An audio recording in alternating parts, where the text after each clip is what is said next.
All right. If Soros could please give us a break for this next hour, I would greatly appreciate it. My next question is about Stormy Daniels. Why the hell is this a scandal when Trump is a murderer? Trump believes he owns the entire economy, thinking he has the right to tariff it and regulate it and tax it.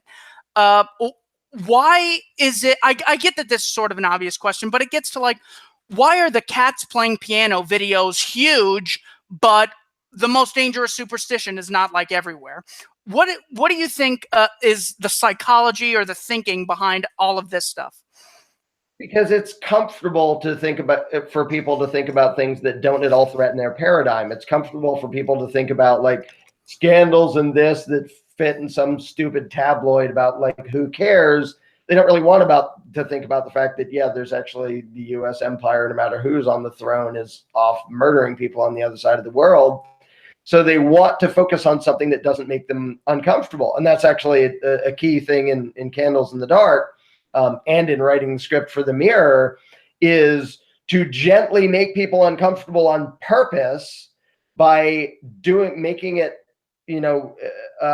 engaging enough that they get involved in the conversation, but they will try to change the subject. They will try to take it to some, well, what would happen if blah, blah, blah, current events. And they don't want to look at the underlying principles of things that really matter.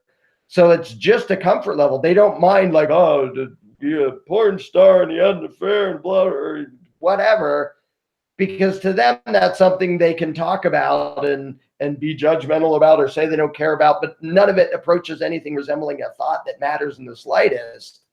Whereas actually discussing things that matter is uncomfortable to them. And so it's why there are tabloids about, babbling gossip about people that Hollywood, who cares? But it's why people like that, is because it doesn't threaten their paradigm. It doesn't make them think about anything. They can just comfortably sit in their chair and watch stupid boneheaded entertainment without being, existentially uncomfortable because their paradigm gets threatened. I was at a sort of conservative dinner. I try to infiltrate these places every now and then, but I make friends, so they invite me back. And I had just sort of passively, in a non-invested way, asked someone, I had just said, yeah, I think anything that is moral that society needs can much better be provided voluntarily on the market than coercively monopolized by the state.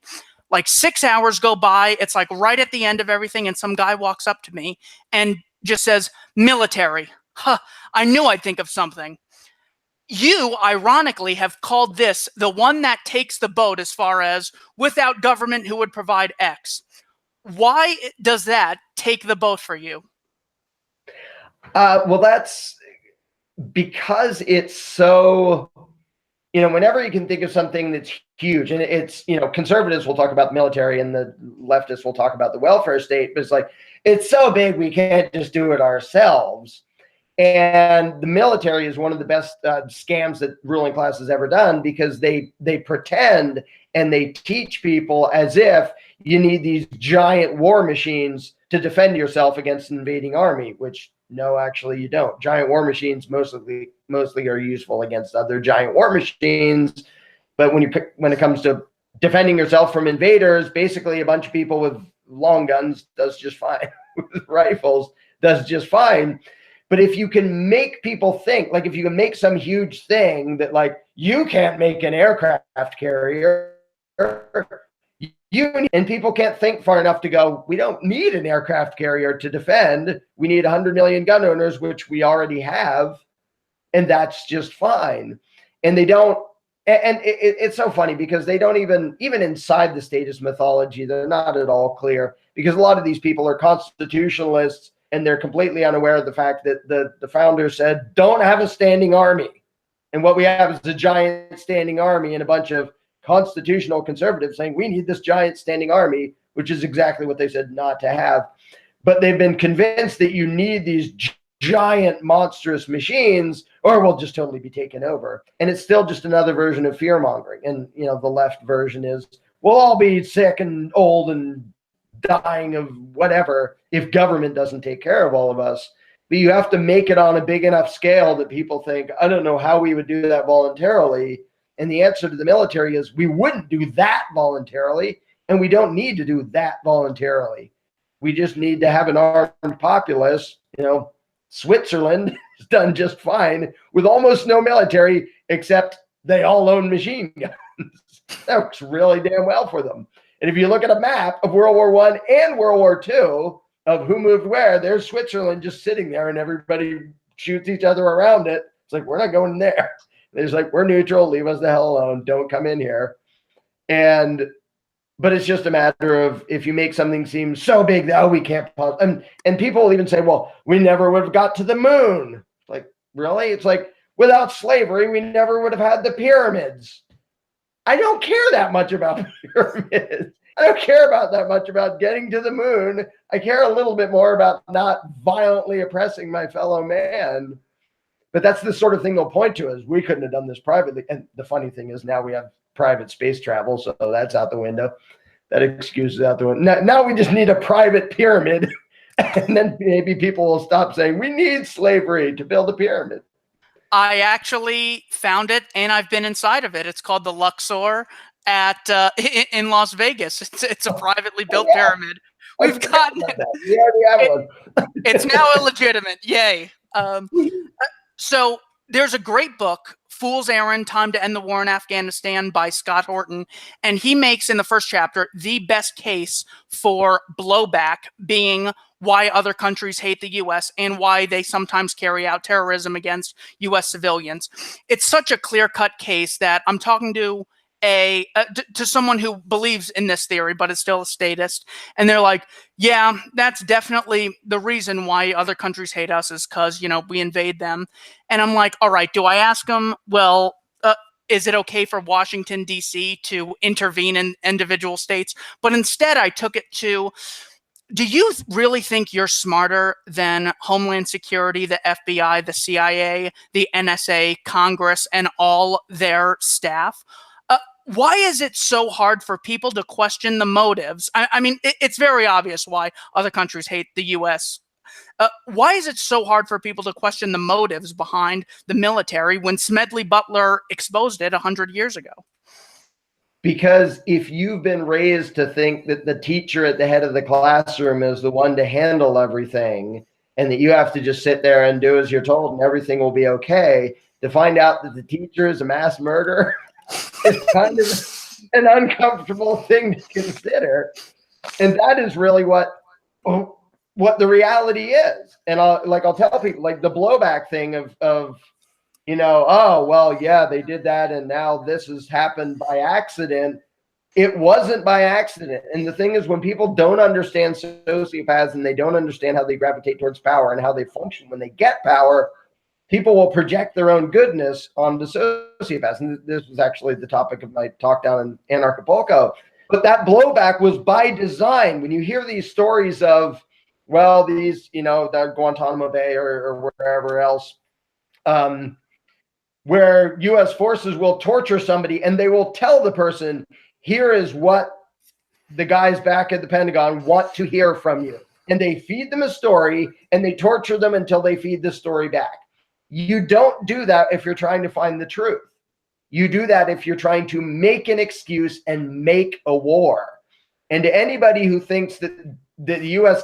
government is trying to protect us from war, go read Operation Northwoods, the declassified documents which show the top brass at the Pentagon all signing off on totally faking stuff to create a completely unnecessary war. So that blowback is on purpose. They were trying to make blowback. They were trying to make enemies that they can then fight against. So they have an enemy because, the Cold War, big scary Soviet Union. And then one day it just falls over and they go, ooh, damn, all right, we need somebody to protect Americans from, and it's not the Soviet Union. They just fell over. Middle Eastern terrorists? Yeah. Well, nobody over there is at all scary to us. Like, they may be bombing each other and stuff. Well, let's make some of them scary. Let's make some of them mad at us. And most people, it doesn't occur to them that there are people in power in the US that are that freaking evil that they would intentionally make enemies. And it's why people like that have no idea how to explain things like Operation Fast and Furious, the US Department of Justice making sure that machine guns got to Mexican drug cartels. And so the media is like, oh, well, I guess that was an oversight. Oversight? By oversight, give machine guns to my enemies. They were trying to create a war, and they are armed enough to make it worth a war. So we're going to fund them, and we're going to arm them, and then we're going to go stamp them out, because that's what government does. It creates conflict and problems and then says, we're the solution. Well, if there isn't one, they have to go make one. So they'll arm the enemy. I mean, how many times has the CIA got caught making a regime that we then fight against? It's like, why don't you just not make it in the first place? Because they are trying to create war. They are not defending us at all. And a lot of people have a really hard time accepting that, yes, there are people that freaking evil in the US government trying to make war out of peace in order to justify their own existence and their power. Yeah, well, they got 2 wars out of Saddam Hussein, who was a CIA asset. They got the Gulf War, and then they got Iraq 2003, and then Obama actually invaded for a 3rd time. Operation Northwoods is a good one. Those documents are released, but other ones, Operation Gladio, there's the USS Liberty, there's the sinking of the Maine, there's the Gulf of Tonkin, there's Operation Ajax in Iran, there's the babies and incubators story of 1991 to get us in the Gulf War. I mean, it's really a rule of thumb. I mean, the Lusitania, a book by Colin Simpson exposes that. One Day of Deceit exposes Pearl Harbor. It's so, I'd be shocked if the official 9/11 story is true, but it's a consistent pattern. So there really is a great point for that. And the thing about torturing, I mean, I think Jesse Ventura was the one who said, you know, if I was ever waterboarded, I would admit to killing Kennedy myself. And it's like, you literally probably could get anyone to admit anything if you torture them. Yeah, and the CIA has said, top experts have said this, what the information you get from torture is totally worthless, because if someone's being tortured, they'll say whatever you want. The only thing it's good for is making somebody say stuff that's untrue. And that's what they use it for. They use it specifically to get false confessions that they know are false and that they can use as an excuse for military action. That's exactly why they do it. And again, it's a thing that most people are like, no, they wouldn't do that. Maybe they're mistaken or misguided, or no, they would totally do that. They would torture somebody to make them confess to something fake to use as justification for warmongering. That really hit me when in one of your videos, I think it was after like Sandy Hook years ago, where you had said, oh, Obama's crying because of the kids. Just look up what he's doing with drones. And I was a statist at the time. I looked it up and I had never heard of it before. And it just blew my mind that this was happening. So to hear him literally say, you know, innocent people have died, it's like, as a causal result of your actions, way more innocent people have died. So this is a scam right in front of your face. This is a rapist saying, I'm really worried women's integrity is getting disrespected somewhere in the planet. It's so fake. Like, you can't, there's no other conclusion besides like inherently immoral and conspiring that a logical person could come to. Yeah. But people don't want to imagine they're that evil when they're, sociopaths know how to pretend to be compassionate, and people want to believe it. And they don't want to believe that everyone who's been in the White House for the past zillion years has been a mass murderer.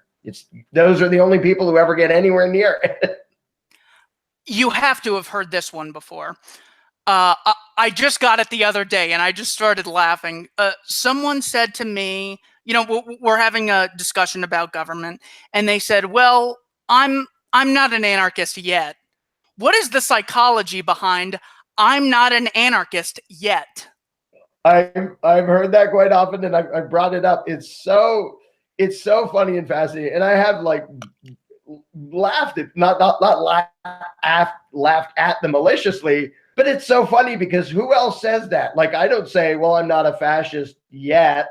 Like, they're totally admitting that they know they're going to end up there, and they're just sort of clinging up. They're dragging their feet Because to say I'm not an anarchist yet means I know I'm headed that way. I know to be consistent, I would be there. It's just uncomfortable and I don't want to be there yet. Like just, but it's so funny for them to admit that. And I've had a number of people say exactly that. And and sometimes I'll continue the discussion and they'll all the way admit that they mean, I know I'm going to end up there. It's just, these things I'm not sure of yet. And they're kind of uncomfortable about this. And it's just, it's a change in paradigm. So it's uncomfortable just in general. But it is funny whenever I hear that, that they're admitting, I know that's where I should be. And right now I'm just not brave enough to be there yet. That's really what that means. And normally I'll just be, okay, that's fine. Like they're saying they're going to end up in the right place. And I'm pretty damn sure that they're telling the truth. And so I'll cut them a little bit of slack and give them a little bit more time to get there because they know that's where they're going to end up or they wouldn't talk that way. For anyone on the fence, read not only The Most Dangerous Superstition, but a close second is The Problem of Political Authority, The Right to Coerce and the Duty to Obey by Michael Huemer. He goes through 1,000 years of arguments for why the state is legitimate and just refutes them philosophically and then practically goes into why it will work. It's an absolutely terrific book. Yep. The best illustration of collectivism that I've heard was Dinesh D'Souza saying the collectivist sees the nation as the body and the people as the cells within the body. So if some cells become cancerous, you got to kill those cells to save the body. Yes, we're killing them, but they're poisonous cells, so it's justified. I heard David Duke talking to Tommy Sotomayor saying, oh, I didn't know you were into race mixing. As a white man, I'm not going to let you date a white woman. He literally believes he owns everyone and has the right to do this and says it right to his face on his show. What do you think is the psychological or philosophical implications of people who are individualists versus people who are collectivists?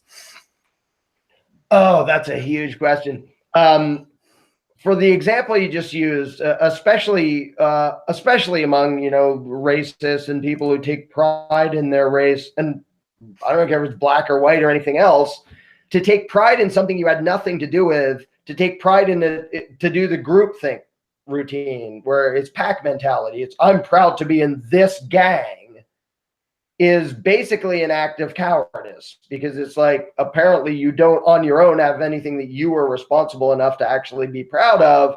So you're proud to be in this gang because it makes you feel more comfortable, makes you feel more powerful. And collectivists often have just a broader version of the same thing is where they think, well, I want, like, I'm just me and all by myself, I have nothing, but I want the collective to institute my opinions on everybody else.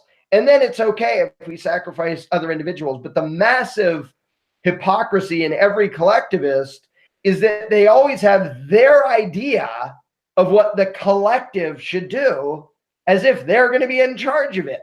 Like they want you to be victimized to serve their idea. They don't want them to be victimized. And I mean, there's a meme. It's so it's so true of a bunch of crying leftists right after Orange Führer was elected, and it says you cheered for government to be able to control everything, and it never occurred to you that, or government to be all powerful, and it never occurred to you that somebody you don't like might get into power and have all that power. And it's a perfect example. Is all collectivists are like, here's what I want the collective to do. Well, it's not going to do what you want it to do. As soon as you make an authoritarian control thing above you because you were scared into that, then you're the subject of it and you're going to get stomped on. Whereas the individualist says, I own me and you own you. I'm not trying to control you by way of law and authority in a collective. I want you to control your own life. And I don't presume to have the right to do that to you. I don't presume to have the right to tell you or society or anybody else how they have to live their life other than don't attack people. Don't attack me and don't attack anybody else. So collectivists, the entire mentality is childish and immoral at the same time because it's about trying to control the world. It's about this this notion that you ever can control everybody else and a desire to do so, which is profoundly anti-human, to say, well, I know how everybody should be, and I want government to make everybody the way I think they should be. Whereas the moral, rational, adult view is, I decide how this is going to be, and everybody else decides how they're going to be, and I'm not trying to control them, and I don't want them to control me. I want us to all think and behave like adults who interact like voluntarily, and we decide how to cooperate and how to organize and all that. But I'm not trying to control the world, and I understand I can't control the world. And that's the grown-up view. Yeah, when someone says they know what's best for 330 million Americans, most of whom they've never met, I will literally just ask them, tell me what's best for your neighbor. Just someone you know, just tell me what's best for their life, their job, their house, where they should shop, what their savings should be. And then I'll begin to take seriously, you know what's best for 330 million people who you've never met. Right. And when you literally explain it to them, because again, thinking differently, talking differently, they'll say things like, we need to do what's best for society. Who is we? And even when someone else gets into power, the superstition still exists. So even when Trump, Hitler Light, the most evil person on the planet, now has the power for executive orders, people are still like, yeah, the government should have single payer monopolized healthcare, and they should have a monopoly on AR-15s. So you got to give the devil its due. Even when the bad guy gets in power, the collectivists are still dedicated to this religious view. Right, because their immaturity outranks their fear. And that's where we were headed when my Chrome exploded last time. The people are like, oh, terrified of Trump, but still want government to have a monopoly on guns and all that, is because there's still, it doesn't matter how many times they're betrayed by the ruling class and abused and mistreated by the ruling class, they're still more scared of the idea of a free society in which they don't have big daddy government there.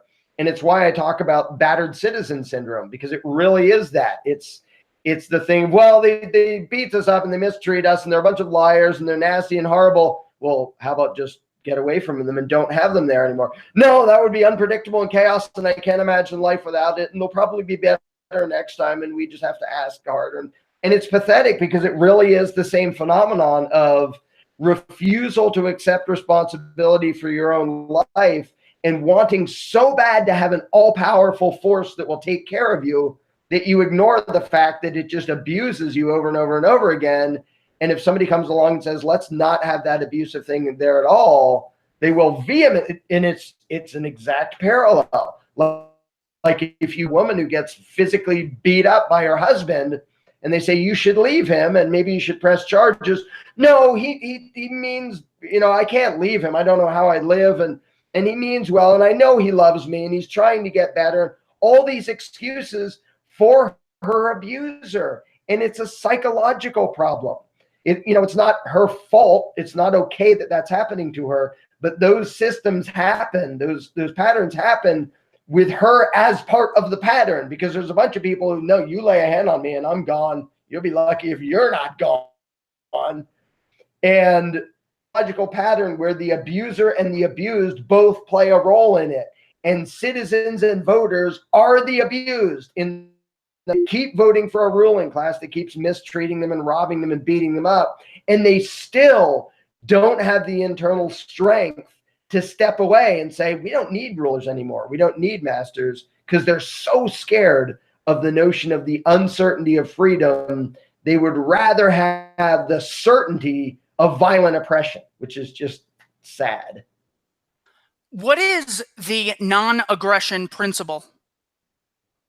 It's basically a shorthand way of saying don't attack people. Like, you can use force to defend yourself against someone committing aggression, against somebody initiating violence against you, but you don't get to be an aggressor.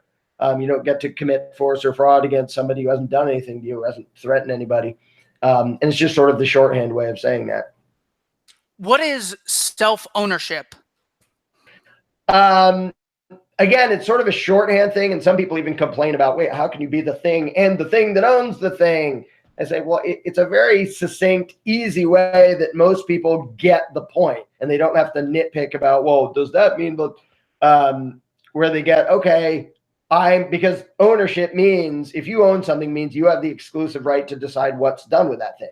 I own my car, which means I can blow it up, I can drive it, I can give it to somebody else, I can sell it, whatever, but it's mine. I get to control it. And to say self-ownership just means I get to control this. I get to control me. Nobody else does.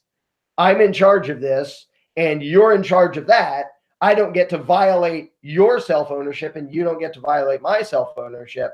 It's just a way of saying that every individual is basically sovereign.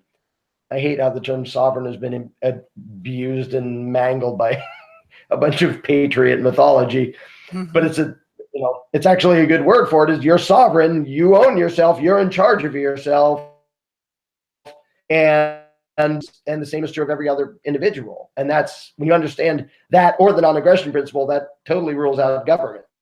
Because if I'm not the property of the collective or the ruling class, then they have no right to do anything to me if I'm not hurting anybody. All right, I want to give a couple definitions before I ask this next question so we know we're on the same page, because these are more terms that just get thrown around. All right, capitalism is the full recognition of the private property ethic. Property is only morally justified through original appropriation and voluntary exchange. Socialism is the institutionalized aggression against private property. This also includes fascism, socialism, communism, syndicalism. All are coercive collectivism and the institutionalized aggression against the private property ethic. If we recognize the state is illegitimate, what do you think with regard to anarcho-capitalism versus anarcho-socialism? To me, anarcho-capitalism, the reason I don't usually use the term is because it's redundant. It means we don't have a ruling class, and we trade in a way in which the ruling class doesn't interfere. It's like, well, there already isn't one. Like, it can't interfere. It doesn't exist. It already didn't by the time you got to anarcho.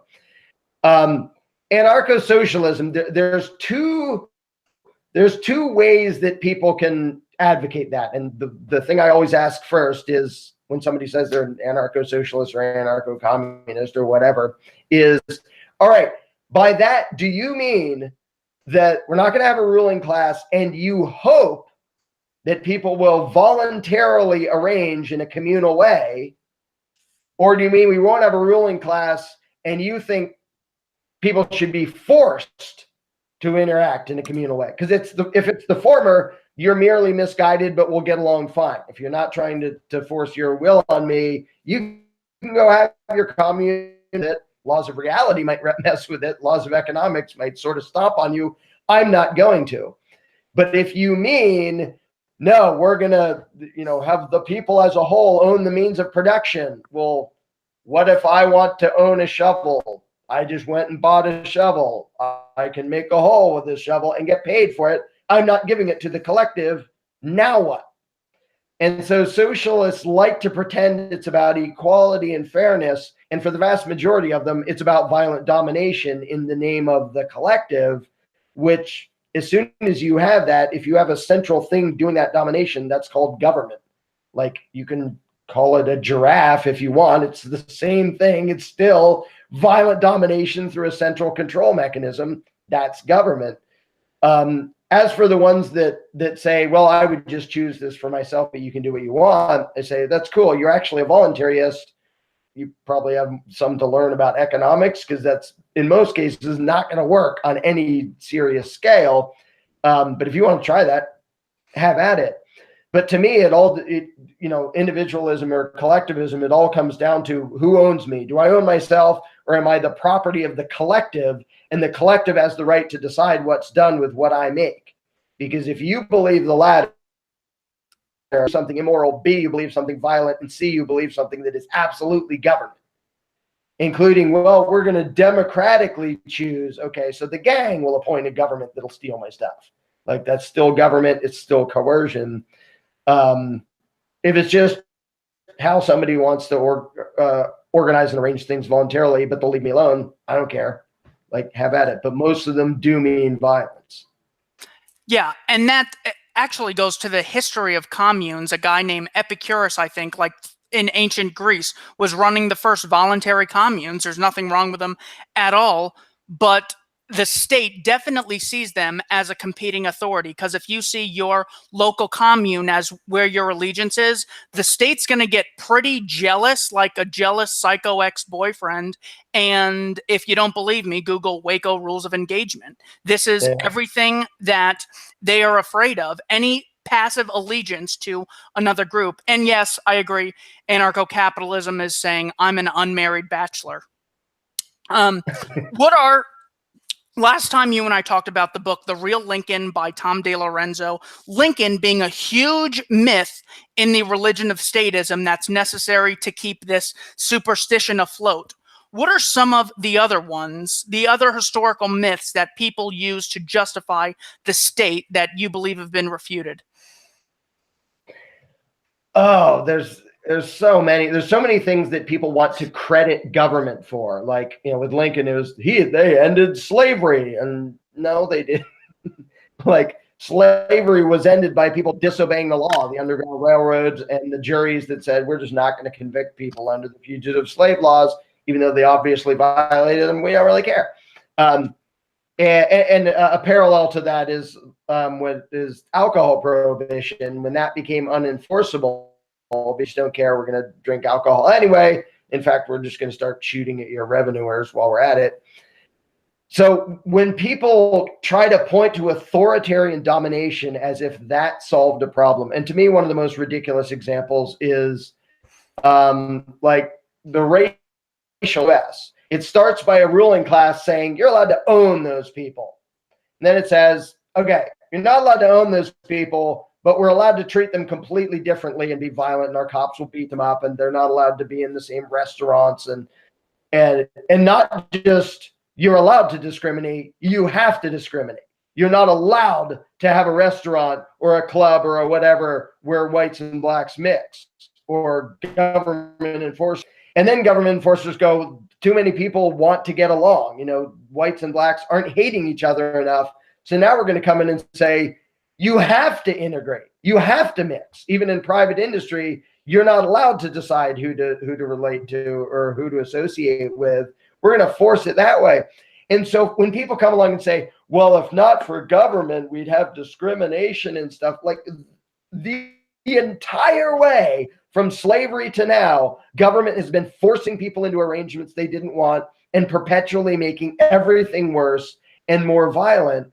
And that's one example of a whole bunch of people crediting governments for something that it single-handedly slowed that down by like 100 years, where if it was just out of the way. And look how many other races like didn't do that and get along fine a lot faster, because they didn't have government saving them and helping them.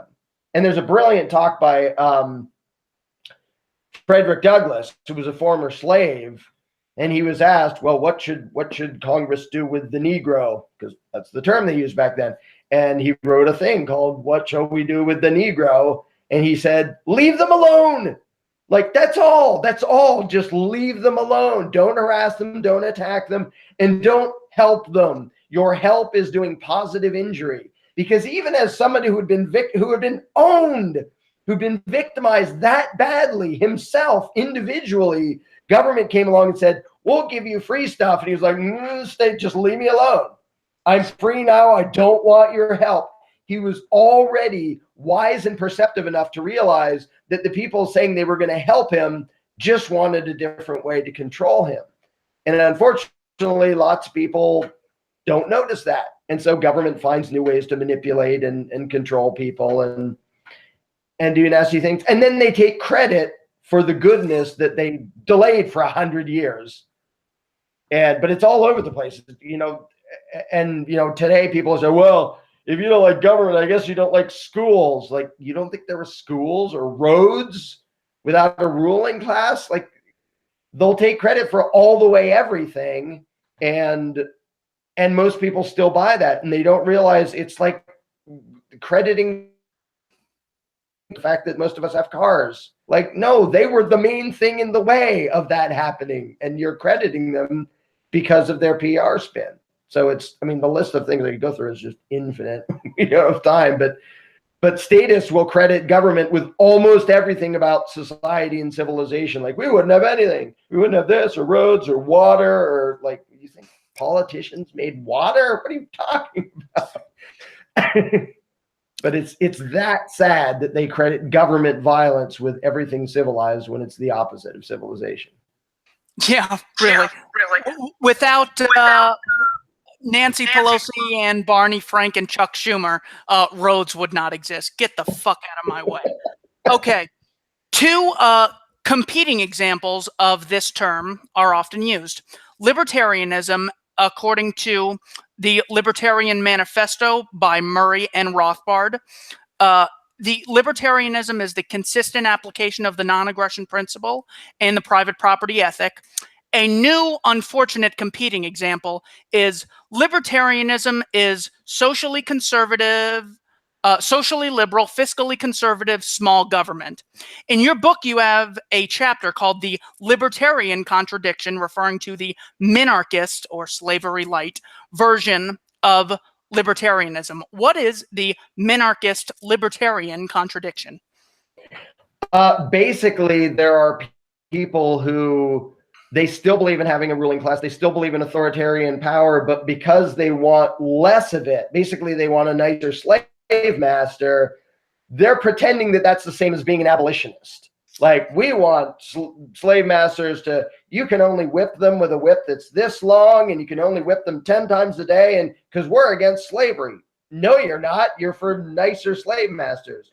And the Libertarian Party, which I have to put quotes around because there's nothing libertarian about it, they totally believe in statism. They believe in authoritarianism. It's weird because their platform still talks as if they believe in non-aggression principle, and none of their candidates actually do, which is really bizarre. They didn't even bother to change their platform. It's basically the notion that there's somewhere we can go between authoritarianism and freedom. And really, it's just a choice. It's a digital choice. There's no analog scale. There's an analog scale of how nasty your owner is, and then there's you own yourself. And the Libertarian Party is within the scale of how nasty your owner is, but he still totally freaking owns you. And they took authoritarian ruling class, as do all minarchists. They're basically saying, well, we just want a little violent parasitical ruling class, but it'll be nicer. It'll be so much nicer than the one we have now. And they don't seem to realize that on the only question that matters, which is, do I own myself or am I owned by the ruling class? They're 100% wrong. They're not 23% wrong. They're not less wrong than the fascists or the communists. They're 100% wrong, which is their notion that there can be a legitimate ruling class. And it's why minarchism, the best national attempt at minarchism in the history of the world, the US Constitution, created the largest authoritarian empire ever. That's what happens when you try to make a limited cancer on society called government. It grows into a monstrosity. And as long as you believe it has the right to rule, it's going to do that over and over again. And it's worse in one sense because a small government allows people to be a little more free.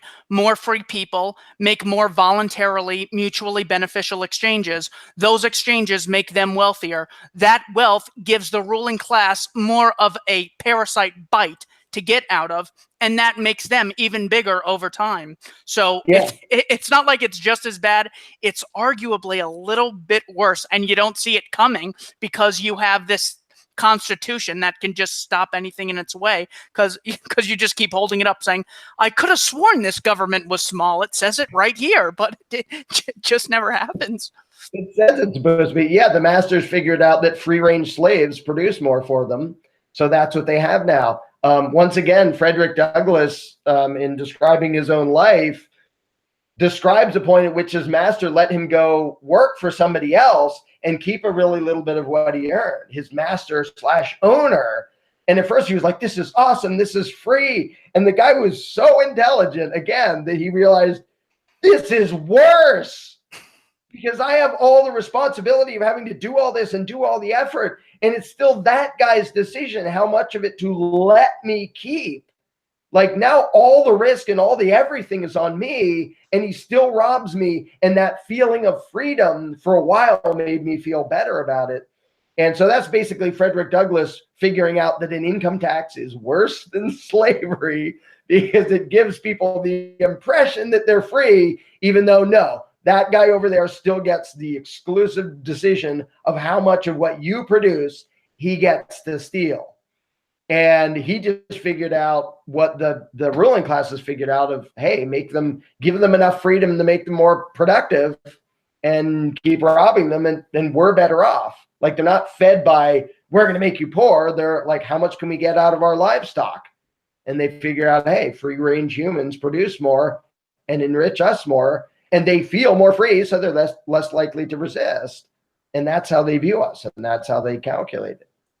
Yeah, it took me a while to recognize the immorality of theft, where if I work for 10 hours and earn $100 and spend that $100 on a thing and you steal it, you are stealing 10 hours of my life. It's as if you have a better claim to me and my body and my time than I do. If I want to voluntarily give it to you, I'll volunteer. That of course isn't wrong. But when someone coercively claims ownership over your body, effort, and time, that's when I'm like, wow. That was another red pill for me, that like once I think I have it, I'd learn something else. And so I never even use that term anymore. Yeah, and there's actually, it's funny because I see memes, and they're good memes, and they're useful anyway, where people say, if 100% of taking the fruits of their labor is slavery, how about 50%? How much is it? And I say, that's actually cool, and it makes a really good point, except at no point did any slave master take 100% of the fruits of the slave's efforts, or they would die. The slave master let them have enough freedom to feed themselves and build their own huts and this and that and the other thing, and then work for him. So he didn't have to give them anything. So even slave masters didn't take 100%. They would just calculate, well, we're going to let you build your own shack. Of course, it's not really yours, it's mine. Just like you can work hard to pay for your house, but it's not really yours. You have to keep paying property taxes on it.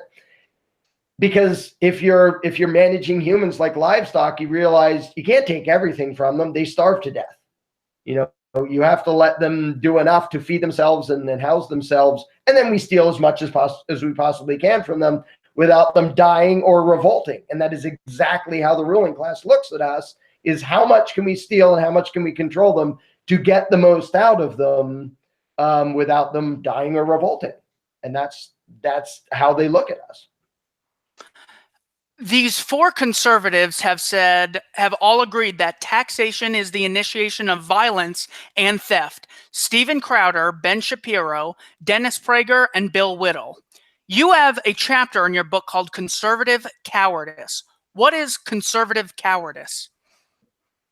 I don't even know that I remember which exact examples I use, but it's the inconsistency of not being able, and I use myself as an example of this all the time, of not being able to admit the massive hypocrisy in right-leaning statism, where, for example, when I was a statist, I would think it's wrong for the leftist to want to steal my money to give to the poor. Like, I have the right to do that voluntarily. You don't get to give my money away, and saying it's for the common good and blah, blah, blah doesn't make it okay.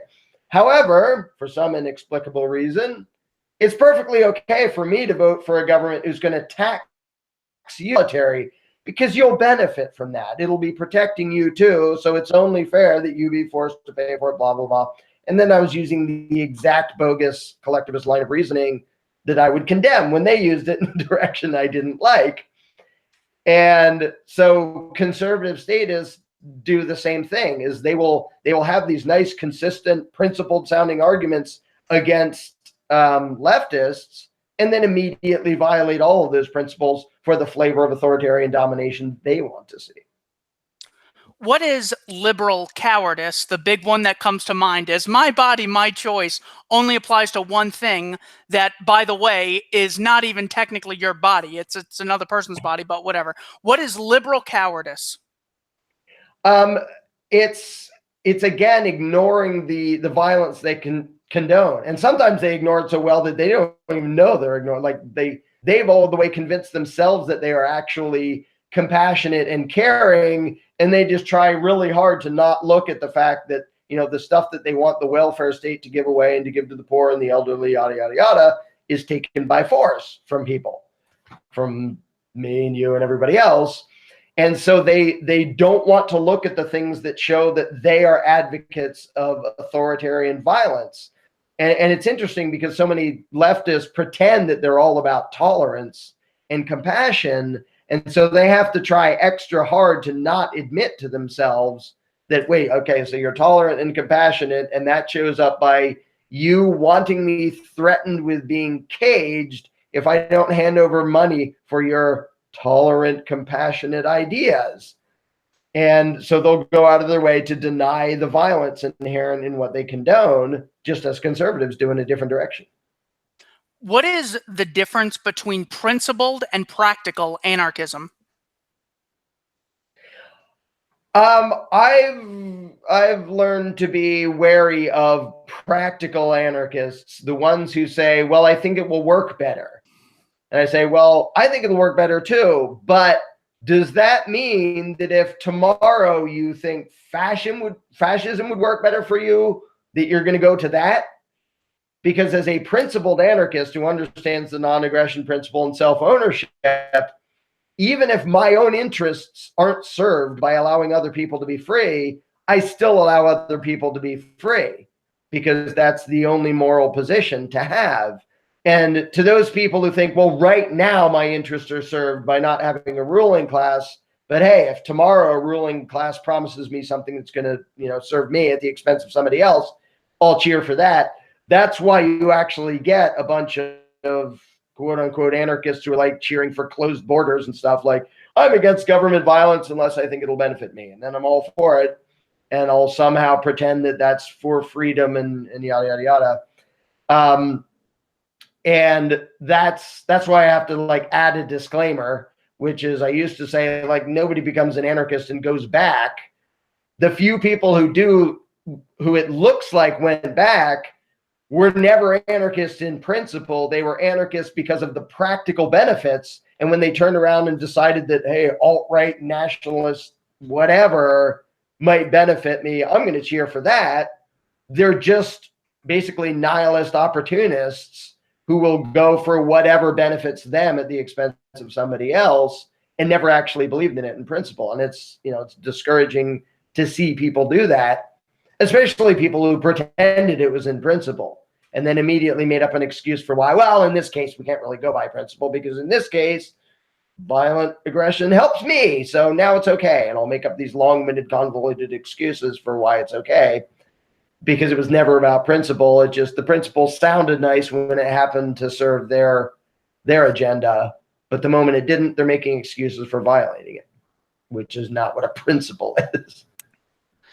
You know, it's interesting in your video regarding socialism, there are big examples of like America versus the Soviet Union, or Venezuela versus Chile, or Botswana versus Zimbabwe, or India before and after embracing private property, China going from Mao's Great Leap Forward to capitalism. Those are really good examples of why socialism is worse than capitalism, just economically. But then you have Germany cut in half socialist, half more free market. Then you have North and South Korea cut in half capitalist, half socialist. And every single example, capitalism creates more wealth. Voluntarily, private property exchanges create more wealth than initiating violence by a ruling class. How does the myth live on? Not just, you talk in your video about people are either that ignorant or haven't looked into it or don't care. What methods does the ruling class use to keep such blatant examples from being understood by the populace? Well, keep in mind that it isn't a matter of, well, here's this free population and there are two ideas they're arguing over. It's, here's this population and then a ruling class with pretty much infinite wealth at its disposal, pushing the authoritarian collectivist agenda and promoting it in, in Hollywood and in TV and just in media and all over the place. that's the only way you get so many people thinking it's a good idea, is a giant ruling class saying, hey, having a powerful giant ruling class is really good, and having freedom is really bad. Like, people wouldn't come to that conclusion if there wasn't this giant PR monstrosity.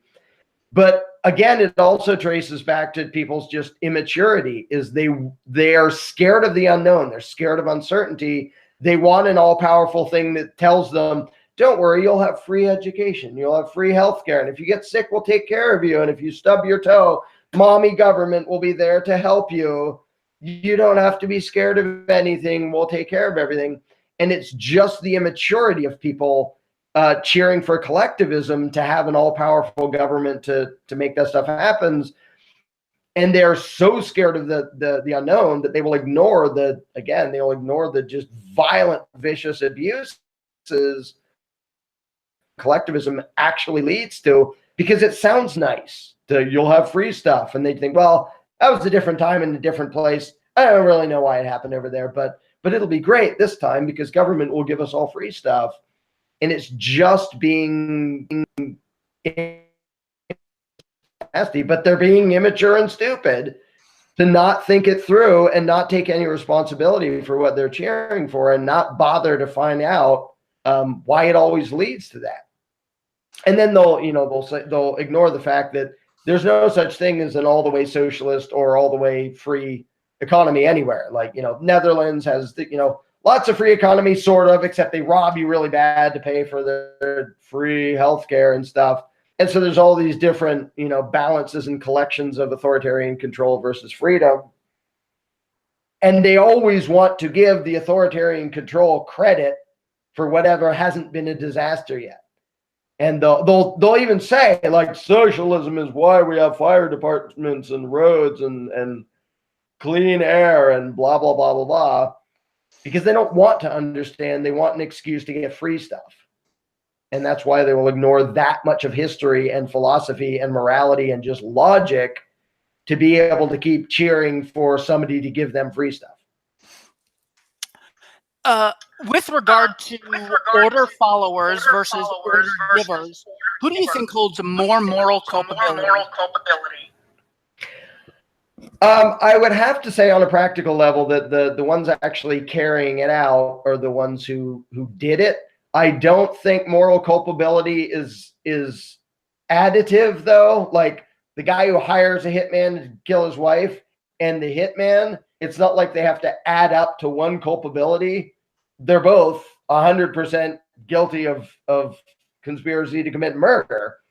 But I do think if you have to pick one or the other, like the cop who's actually there beating the hell out of you or caging you for having the wrong plant or some other victimless crime, because he's the one actually doing it, that to me, that makes him worse than the one that just told him to do it. But the one that told him to do it is also guilty of conspiring to commit violent aggression just as much. So they're both culpable, but the one actually doing it's like and cops will talk as if, well, I don't make the law, I just enforce it. And they talk as if they're not even doing it. Like, you're the one actually here with an actual gun pointed in my actual face, and you're talking as if something called the law is doing this to me. You're doing this to me. You 100% bear the responsibility for your actions. And they still use the Nuremberg defense. I was just following orders. Like, didn't we say that wasn't okay a lot of years ago? Well, no, that's still the excuse that all agents of the state still use. I'm just obeying, I'm just enforcing law, I'm just following orders, I'm just doing my job, yada, yada, yada. So yeah, they're 100% culpable, as if, they just did it on their own.